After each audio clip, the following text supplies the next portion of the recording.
Hello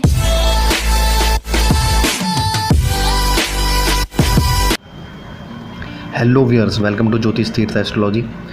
ज्योतिष तीर्थ astrology में आपका स्वागत है। आज हम बात करने वाले हैं सूर्य ग्रह के बारे में। इस वीडियो में हम जानेंगे कि किस तरह से सूर्य आपके जीवन में बहुत इम्पॉर्टेंट रोल प्ले करता है, किस तरह से वो आप उसको चैनलाइज कर सकते हैं अपने जीवन में, उसकी जो एनर्जी है उसको चैनलाइज कर सकते हैं। क्योंकि कोई भी ग्रह अच्छा या बुरा नहीं होता है आपकी कुंडली में। आपके उसकी एनर्जी को पहचान करके उसे उसकी दिशा को समझना होता है। कैसे सूर्य आपके जीवन में आपकी सक्सेस, जो भी आप सफलता पाना चाहते हैं, उसमें बहुत इंपॉर्टेंट रोल प्ले करता है। आपको कितनी जल्दी सफलता मिलेगी ये सूर्य से पता लगा जाता है। आपकी प्रोफेशनल लाइफ में वो बहुत इंपॉर्टेंट रोल प्ले करता है। चाहे अगर आप प्राइवेट नौकरी कर रहे हैं तो उसमें आपके बॉस जो आपके ऊपर बैठे हुए हैं उनसे आपका जो रिलेशन है कैसा रहेगा। अगर आप बिज़नेस कर रहे हैं तो आपकी समाज में छवि किस तरह से बनेगी उसको निर्धारित करता है। और बात रहे बाहर को छोड़ करके आपके घर के बारे में, तो आपके घर में जो आपके पिता हैं या पिता समान जितने भी रिलेटिव्स हैं उनके सामने आपकी छवि कैसी रहेगी, उनके साथ आपके संबंध कैसे रहेंगे, आपका कॉन्फिडेंस लाइफ में कैसा रहेगा, आपकी बातों में कितना प्रभाव, आप कितनी जल्दी लोगों को अपनी बातों को कन्विंस कर पाएंगे, उनको मना पाएंगे, कितनी आपके अंदर एक लीडरशिप क्वालिटी होगी। ये सारी चीज़ों हम इस वीडियो में जानेंगे। इस वीडियो को देखने के बाद आप ये आसानी से पता लगा पाएंगे कि आपका सूर्य कैसा है। और कुछ इंटरेस्टिंग फैक्ट्स बताऊंगा जो आपने इससे पहले किसी भी वीडियो में नहीं सुने होंगे। तो चलिए बिना कोई वक्त ज़ाया करके शुरू करते हैं। अगर आपको पता नहीं है आपका सूर्य कैसा है तो आप उसको बड़ी आसानी से पता लगा सकते हैं। आप प्ले स्टोर में जाके एक ऐप डाउनलोड कर सकते हैं, एस्ट्रो एज ऐप। ये काफ़ी एक्यूरेट ऐप है, मैंने खुद इसे इस्तेमाल कर लेता हूँ। और इसमें आपको अपनी डिटेल्स डालनी होंगी, आपको अपना नाम डालना होगा, वो बहुत ज़रूरी नहीं है। आपको अपनी डेट ऑफ बर्थ बहुत अच्छे से डालनी है, आपको अपने बर्थ टाइम बहुत अच्छे से डालना है और अपने बर्थ प्लेस बहुत अच्छी डालनी है। उसके बाद आप कुंडली खोल करके इस चीज़ को चेक कर सकते हैं। जैसा जैसा मैं बता रहा हूँ वैसा वैसा आप चेक कर सकते हैं। आप बड़ी आसानी से पता लगा पाएंगे कि क्या है चक्कर, कैसा है आपका सूर्य। तो बिना कोई वक्त ज़ाया करें शुरू करते हैं। ज्योतिष शास्त्र में सूर्य को पराशर जी ने एक राजा की भूमिका दी है। ये एक अग्नि तत्व का ग्रह है और नैसर्गिक बलों में अन्य सभी ग्रहों में से सबसे बली है। ये हमें तो पृथ्वी पर सबको ऊर्जा देता ही है, जितने जीव जंतु हैं, लेकिन ब्रह्मांड में ये अन्य ग्रहों को भी ऊर्जा प्रदान करता है। सारे ग्रह इसका चक्कर लगाते हैं। सूर्य एक स्थान पे कम से कम 1 महीने तक रहता है। 15, 16, 17 तारीख को ये चेंज हो जाता है, जिसे हम संक्रांति के रूप में जानते हैं। और 1 महीने में ये एक राशि में रहता है। तो अब हम जान लेते हैं कि सूर्य के अन्य राशियों से कैसे संबंध होते हैं। सूर्य की उच्च राशि है मेष यानी कि एरीज। इसमें ये सबसे ज़्यादा बली होता है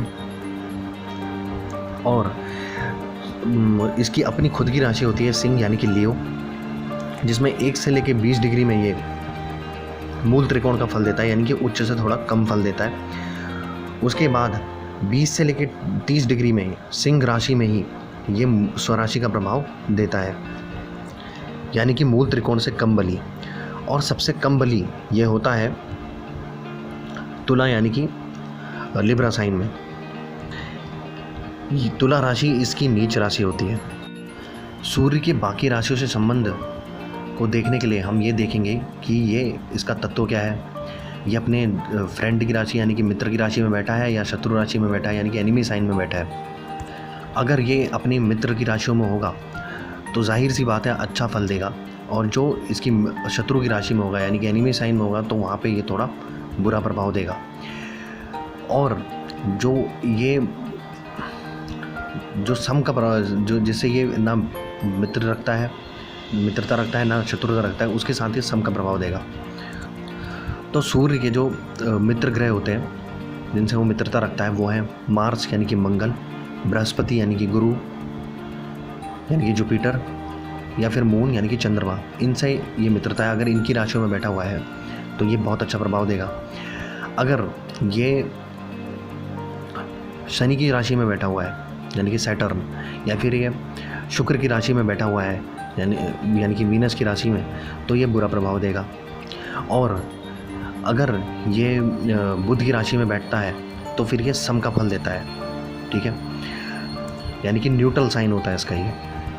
बुध के साथ ना मित्रता है ना शत्रुता है, यानी कि मरक्यूरी के साथ।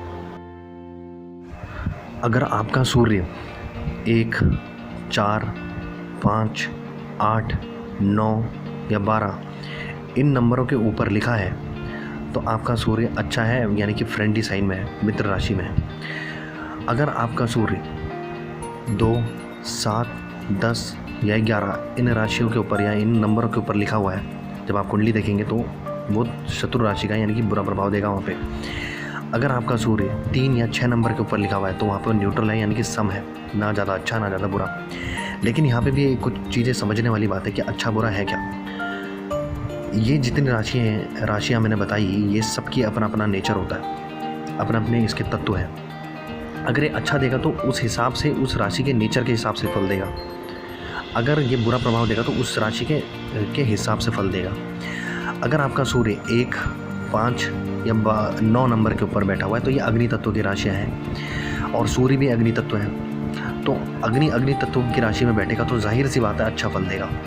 इसमें से जो सूर्य की जो उच्च राशि होती है 1 नंबर जो मेष ही है, और 5 नंबर इसकी खुद की राशि है, और 9 नंबर की इसकी मित्र की राशि है, लेकिन अग्नि तत्व की राशि है, बृहस्पति की राशि होती है 9।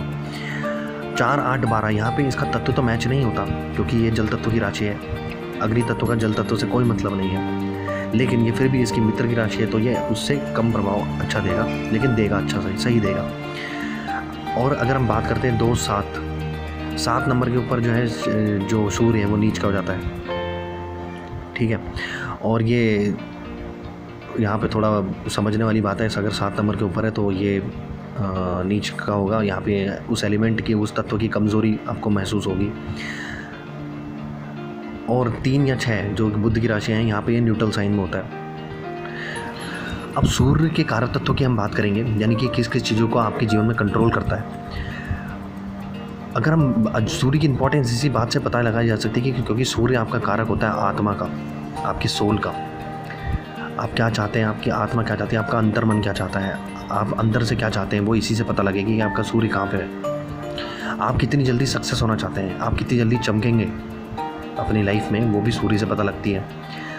आपके जो प्रोफेशनल बैकग्राउंड रहेगा वहाँ पे आपकी छवि कैसी रहेगी, आपके बॉस से संबंध कैसे रहेंगे। अगर आप प्राइवेट में वर्क कर रहे हैं तो आपके बॉस के साथ संबंध कैसे रहेंगे, वो इससे पता लगता है। अगर आपका सूर्य अच्छा है तो आपके बॉस के साथ संबंध अच्छे होंगे। अगर आप बिज़नेस कर रहे हैं तो आपकी समाज में छवि बहुत अच्छी हो जाएगी, आप लोगों को अपनी बातों में कन्विंस कर पाएंगे, आपकी बातों में प्रभाव होगा। और अगर आप किसी गवर्नमेंट जॉब पे काम कर रहे हैं तो यह आपको पहले तो आपके गवर्नमेंट जॉब लगाने में मदद करेगा। सरकारी की किसी भी काम से, चाहे आपको लाइसेंस लेना है या किसी भी प्रकार के डॉक्यूमेंट्स है, या आपका कोई कचहरी में कोई काम अटका पड़ा है, तो वहाँ पे आपको ये सफलता दिलवाता है। आपके अंदर ऊर्जा रहती है अपने काम को सही से करने की, आप लगातार काम कर सकते हैं, कॉन्फिडेंस के साथ काम कर सकते हैं। ये सारी चीज़ें इस चीज़ से पता लगती है। अगर आपका सूर्य अच्छा है तो आपके पिता से संबंध बहुत अच्छे होंगे, पिता से उम्र वालों के साथ संबंध अच्छे होंगे, आपकी समाज में छवि बहुत अच्छी होगी, आपको बड़े लोग पसंद करेंगे। और अगर आप थोड़ा सा भी कुछ करते हैं किसी के लिए तो आपको क्रेडिट दिया जाएगा। अगर नहीं भी करते तो भी कभी बार ऐसा होता है कि क्रेडिट मिल जाता है ऐसे बंदों को। कई लोग कहते हैं कि हम बहुत कुछ करते हैं लेकिन हमें क्रेडिट नहीं मिलता उस चीज़ का। लेकिन अगर आपका सूर्य अच्छा है तो आपको क्रेडिट मिलेगा, और जितना आपने किया शायद उससे ज़्यादा ही मिले। आपके अंदर आत्मविश्वास बहुत अच्छा होगा। अगर 1 नंबर, 5 नंबर, 9 नंबर जैसे कि मैंने बताया, इस नंबर की राशि में तो आपका जो आत्मविश्वास होता है वो बहुत काफ़ी अच्छा होता है।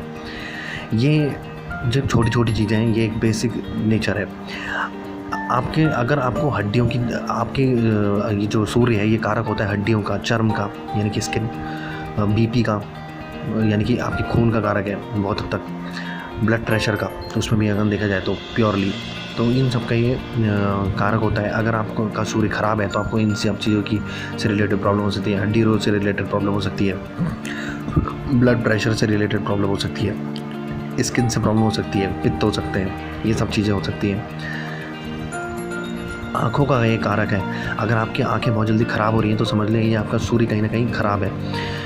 उसकी दृष्टि, खासकर उसकी दृष्टि जो है वो ऐसी जगह में पड़ रही है, आँखों वाले स्थान में पड़ रही है, तब जाकर के आपका सूर्य की वजह से आपकी आंखें ख़राब हो रही हैं। अब आपका सूर्य अगर अच्छा है तो आपको किस किस लाइन में जा सकते हैं, आप किस किस प्रोफेशनल बैकग्राउंड के लिए आप तैयारी कर सकते हैं। अगर आप टीनेजर हैं या फिर आप कोई काम स्टार्ट करने वाले हैं तो उसको हम किस तरह से कर सकते हैं, कौन से उस सूर्य की जो एनर्जी उसको किस तरह से हम डायरेक्शन दें। अगर आप कोई टीनेजर है, तैयारी कर रहे हैं, तो आप सरकार की तरफ गवर्नमेंट जॉब्स के लिए अगर आप इंटरेस्टेड हैं तो आप वहाँ तैयारी कर सकते हैं।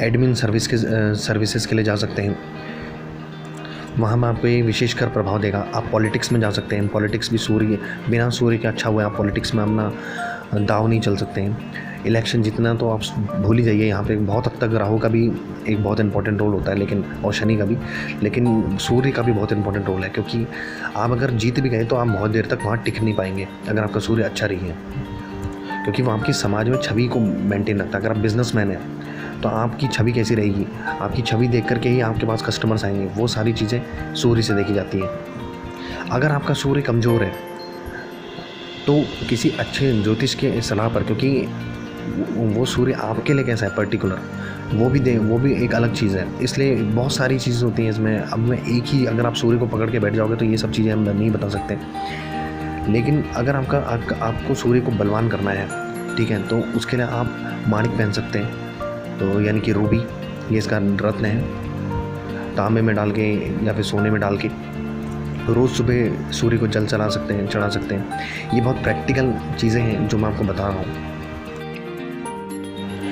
देखिए, सूर्य के बारे में बहुत सारी और अन्य बातें भी हैं, उसके बारे में हम दूसरी वीडियो पे जानकारी देंगे, और उसमें मैं बताऊंगा आपको कि आप कैसे पता लग सकते हैं कि आपका जहाँ पे आप वर्क प्लेस पे काम कर रहे हैं वहाँ पे आपका नाम होगा कि नहीं होगा, और आप कितनी जल्दी सक्सेस हो पाएंगे।